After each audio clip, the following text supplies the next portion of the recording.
Let's begin with this Fox News alert. President Trump has called out the FBI and the Justice Department.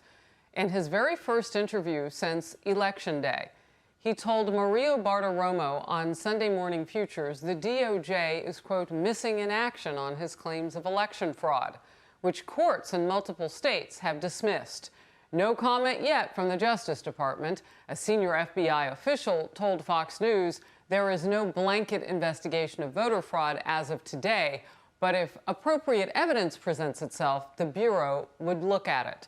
The president still showing no signs that he will concede to President-elect Joe Biden, insisting the feds must investigate what he calls a rigged election. It's inconceivable. You would think if you're in the FBI or Department of Justice, this is the biggest thing you could be looking at. Where are they?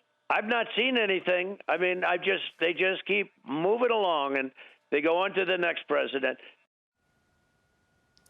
You're watching Outnumbered. I'm Harris Faulkner. Here today, host of Kennedy on the Fox Business Channel, Kennedy. Fox News Headlines, 24/7 reporter Carly Shimkus is here, and Fox News contributor Jessica Tarlov.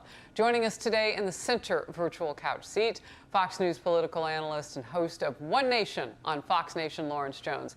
Hello, and post-Thanksgiving, are we awake yet? Yeah. You waking up right now. Barely. Stretching out. Oh, my goodness. You know, Lawrence, when you look at this and the president's level of frustration, things are moving forward. They are moving ahead. What would you say to him and his followers about where we are with the DOJ? Haven't heard anything from the DOJ yet. Well, I think for starters, we should start off by saying that Friday that the president said that if the election is certified through the Electoral College, that he will leave the White House. That was one of the things. So all the naysayers about this constitutional crisis, I think that kind of puts that to bed.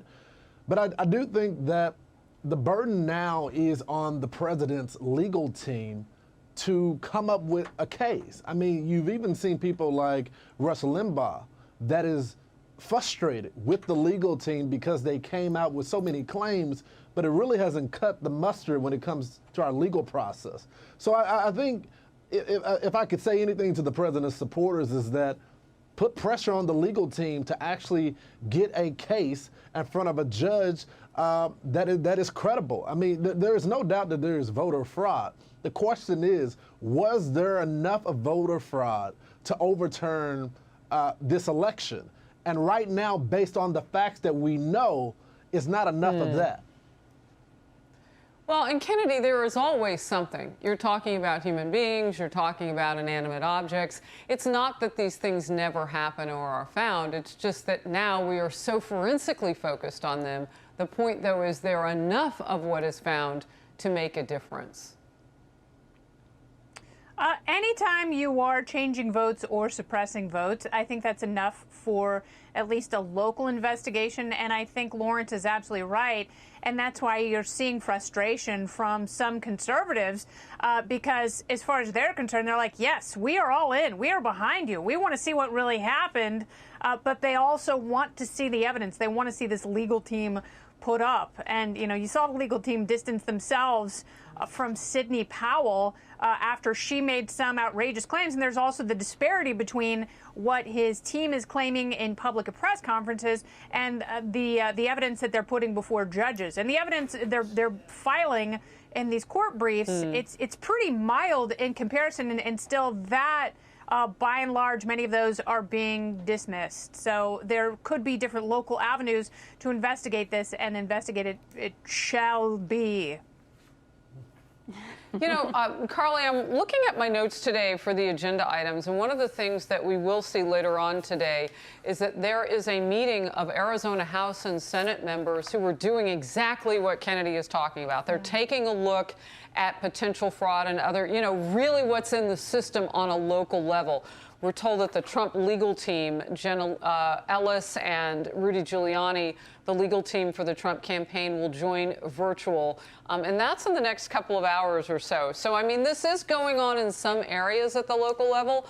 But at this point, as Lawrence has pointed out, I mean, you would have to have so much of this happening almost simultaneously to make a difference expeditiously.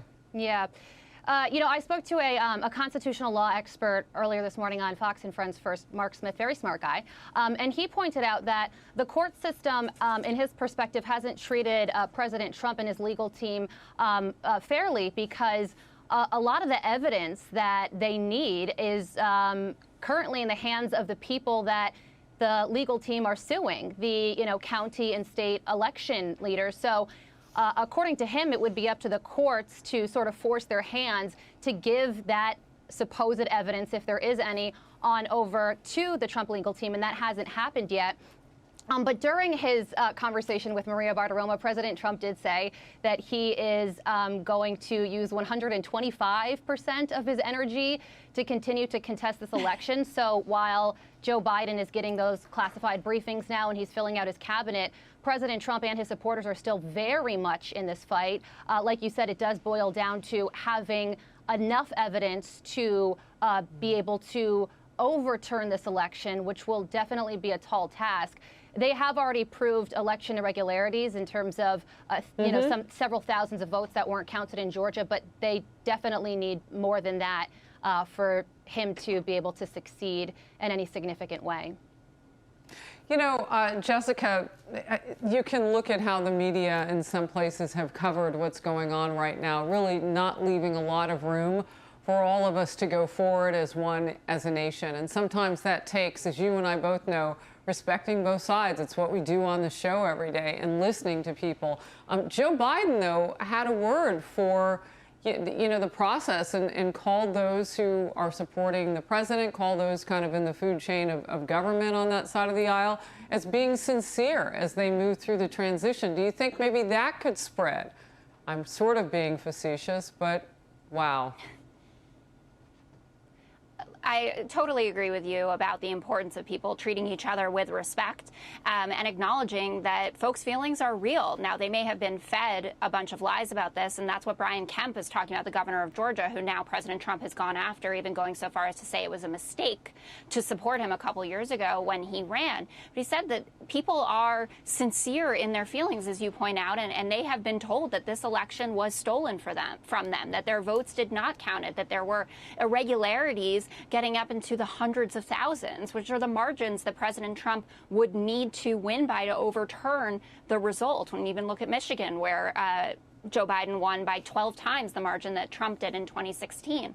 So I hope that we will have more care for each other going forward. But we also need, most fundamentally, for people on the right to accept the fact that this election was free and fair. And I would encourage everyone to listen to Chris Krebs's interview yesterday on 60 Minutes with Scott Pelley, where he went through every single accusation of fraud that has been lobbed out there. And he explained how each of them had absolutely no merit. He talked about how many paper ballots were used. He talked about the hand recount in Georgia. He talked about how nothing went through a Dominion system in Venezuela. Hugo Chavez didn't direct this from the grave, didn't go to Germany. It was completed in America. Americans voted, and they chose Joe Biden.